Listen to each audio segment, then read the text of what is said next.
Hello বন্ধুরা, আজকে রিক্সা করে যাচ্ছি দোকানে। দেখ, 3টে গাড়ি পাল্টে হারিলাম। তো খুব মজা লাগছে, সকালবেলা রাস্তা একটু ফাঁকাই থাকে। আর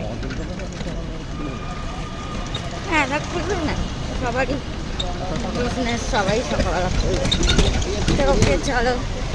এই যে আজকে একটা মানে নতুন অনুভূতি তোমাদের সাথে শেয়ার করলাম।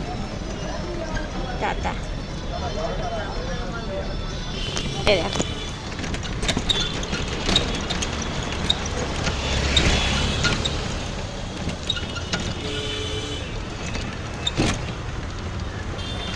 এটা হচ্ছে অজান্তা সিনেমা হল। এখানে সামনে স্টপেজটা, ওটাই নাম, তাই তো? অজান্তাই বলে সবাই।